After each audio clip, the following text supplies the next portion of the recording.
Assalamualaikum warahmatullahi wabarakatuh. Ketemu lagi dengan saya Sofyan Hadi di channel Kopi Sofi. Tetaplah berpikir jernih.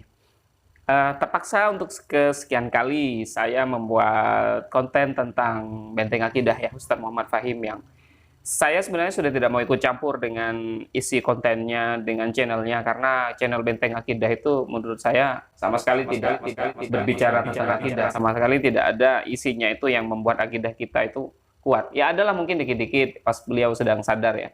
Tapi kalau khilaf, beliau lebih berbicara tentang politik dan selera-selera pribadi beliau tentang sosial, politik, dan apapun yang terjadi di negeri ini. Dan kebanyakan beliau khilafnya ya daripada benernya. Oke. Nah, kenapa saya harus membuat konten ini lagi? Karena di konten saya terdahulu yang ini mungkin bisa dilihat tentang pernyataan maaf saya kepada Ustadz Fahim itu kan sebenarnya gimmick ya, nggak minta maaf beneran, tapi ada yang nyangka itu asli loh. Kasihan sekali. Maksud saya begini, banyak sekali subscriber dari Benteng Akidah itu yang kemudian menyalahkan saya, ya. Dan alasan itu sudah saya jelaskan, tetapi tetap saja mereka mungkin karena tidak pernah nonton full videonya ya, tidak pernah memahami konteks konten dan apa yang sedang saya bicarakan. Jadi begini, itu kan awalnya berangkat dari video saya yang ini ya, kritik saya terhadap Ustadz Muhammad Fahim yang tiba-tiba menyalahkan Kiai Haji Said Akil Siraj yang pada salah satu kontennya itu berbicara tentang tafsir Ahla Dzikri dalam surah An-Nahl. Dalam video itu saya sudah menjelaskan bahwa sebenarnya secara garis besar antara si Ustadz Muhammad Fahim dengan Kiai Haji Said Akil Siraj itu benar, sama. Hanya saja ada sebuah potongan video dalam ceramahnya Kiai Said Akil Siraj itu yang kemudian dibahas oleh Ustadz Muhammad Fahim, kemudian disalahkan. Ya karena memang kalau kita lihat sepintas potongan videonya tersebut, ya memang salah ya, memang salah. Tetapi saya sudah nonton video fullnya dan juga sudah saya sertakan linknya sekitar 19 menit kalau nggak salah, dan tidak ada yang bermasalah. Saya kira apa yang disampaikan oleh Kiai Haji Said Akil Siraj itu sama dengan yang disampaikan oleh Muhammad Fahim. Hanya saja ya begitulah ciri khas si Benteng Akidah ini. Menurut saya channelnya bukan channel untuk berdakwah ya, tapi lebih kepada mencari sensasi, mencari AdSense untuk membangun pesantrennya, apalagi kan ada minta-minta sumbangan gitu. Jadi memang hanya lebih ke entertain saja, bukan sebuah channel dakwah yang betul-betul mengajak kepada umat terhadap kebenaran untuk membentengi akidah. Saya kira sejauh ini ya dalam prediksi, dalam pandangan saya pribadi itu channelnya masih seperti itu. Intinya begini. Yang saya sayangkan dari Ustadz Muhammad Fahim itu adalah bagaimana dia dalam berdakwah dengan channelnya tersebut itu tidak sesuai dengan namanya yang Benteng Akidah. Kemudian visi misinya itu ada, kalau Anda memang agak paham YouTube ya, coba dilihat di channel Benteng Akidah itu ada informasi profil atau tentang channelnya itu visi misinya untuk menyatukan umat dalam konsep negara kesatuan Republik Indonesia dan segala macam. Tapi isinya malah memecah belah ya. Jadi lebih condong untuk membela seseorang yang tidak cocok pemikirannya langsung dibantai, dan itu pun kemudian penilaiannya sangat subjektif sekali. Kenapa subjektif ya? Karena biasanya hanya sepotong-sepotong aja videonya, kemudian langsung dikomentari dan ya salah. Karena begini, ibaratnya begini loh. Kalau Anda misalnya melihat seekor ayam misalnya ya, kemudian yang Anda lihat hanya potongan kepalanya saja, maka kesimpulannya adalah bahwa ayam itu adalah seekor binatang dengan bentuk seperti lengan. Nah kayak gini nih. Ini kan kalau kepalanya ajam, keluar turun kan. Kayak gini nih ya. Kalau ayam kan jadi kayak gini aja kalau hanya kepala dan leher misalnya. Ayam adalah binatang seperti lengan manusia misalnya. Jadi salah kan kesimpulannya.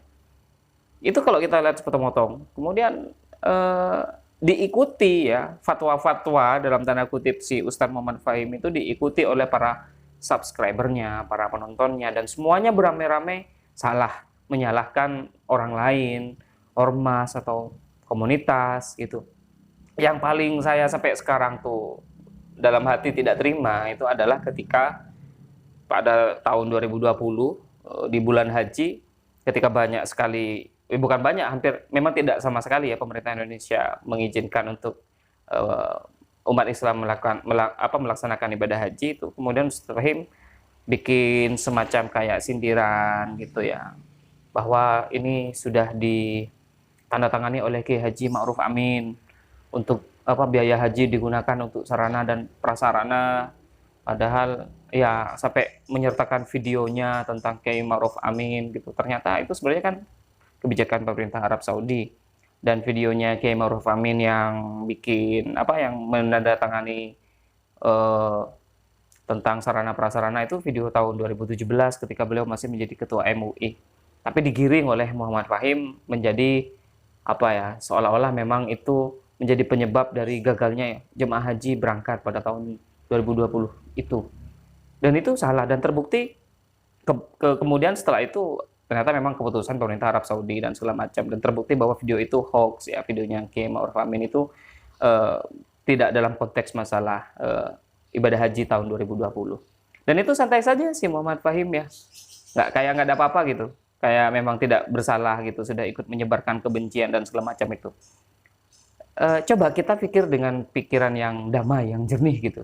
Apa iya pantas seorang kiai, seorang ulama, seorang gus mungkin, seorang public figure, punya YouTube, entertainer lah, atau apa yang kemudian punya sifat seperti itu, apalagi basicnya keagamaan, namanya juga benteng akidah, itu menyebarkan video-video kebencian seperti itu hanya karena mungkin dia tidak suka dengan sekelompok orang atau dengan oknum tertentu. Kemudian hitungannya gimana loh? Itu kan juga dihisap oleh Allah, ya kan? Konten kita gitu, ketika kita menyebarkan fitnah maka pasti juga akan dihitung oleh malaikat. Nggak mungkin malaikat cuma konten, cuma YouTube, nggak serius, nggak mungkin juga. Dampaknya lebih besar ya, buktinya para subscribernya Benteng Akidah itu menyerang saya habis-habisan di kolom komentar. Ya maklumlah, mereka nggak paham kan, dibodohi oleh idolanya itu Ustadz Fahim. Padahal saya sangat menghargai beliau atas keilmuannya ya, dari background pondok pesantren yang besar, yang beliau alim sebenarnya, sangat alim. Cukup disayangkan ketika beliau itu kemudian mungkin tidak mampu mengelola, mengendalikan nafsu dalam hatinya. Wah, ini sudah tasawuf ya. Sehingga apa yang beliau katakan, yang beliau ucapkan, yang beliau lakukan itu lebih subjektif terhadap hawa nafsunya, kebenciannya, perspektif pribadinya. Tidak murni benar-benar ingin membentengi akidah, memperbaiki akhlak umat dan segala macam ya. Ini cukup disayangkan karena pengetahuan beliau sangat luas, bagus sebenarnya, tapi memang nyeleneh ya. Ya kita ambil hikmahnya saja ya. Mungkin di negeri ini memang dibutuhkan orang yang seperti itu. Ya minimal lah untuk melatih kita untuk bersabar, dan kalau kita sabar mungkin nanti dosa-dosa kita diampuni oleh Allah atau dipindahkan ke dia, itu si Biang Kerok misalnya. Ya siapapun, bukan hanya Ustadz Fahim lah. Jadi mari teman-teman semuanya, kalau menurut saya sih kita tuh berpikir yang nyantai-nyantai aja lah, yang moderat gitu. Kalau misalnya memang kita benci kepada seseorang, jangan sampai itu kemudian mempengaruhi penilaian kita terhadapnya, apalagi orang tersebut adalah seorang tokoh atau apapun ya. Kalau memang benar, kita katakan benar. Kalau memang salah, ya kita koreksi gitu. Nyantai aja lah, nggak usah embel-embel membentengi akidah, embel-embel ini demi kepentingan umat, apa segala macam. Apalagi ada embel-embel minta sumbangan juga, ya malu lah. Bagaimana mau membentengi akidah umat, akidah Islam, kalau dirinya sendiri masih bermasalah dengan pengendalian emosi, masih bermasalah dengan hatinya yang selalu dipenuhi dengan suudzon dan segala macam. Ya Ustadz Fahim ya, mungkin perlu diperbaiki ke depan ya. Ya, damai, peace. Ya tidak membenci Ustadz Fahim lah, minimal orang tuh tahu, oh kalau Ustadz Fahim lagi ngomong benar, oke, kita ikuti. Tapi kalau Ustadz Fahim lagi sedang emosinya yang berbicara, sudahlah, kita anggap radio rusak aja gitu. Baik, sampai di sini dulu, kita lanjutkan pada video berikutnya. Tetap bersama saya di Kopi Sufi Channel, dan jangan lupa untuk tetap berpikir jernih. Assalamualaikum warahmatullahi wabarakatuh.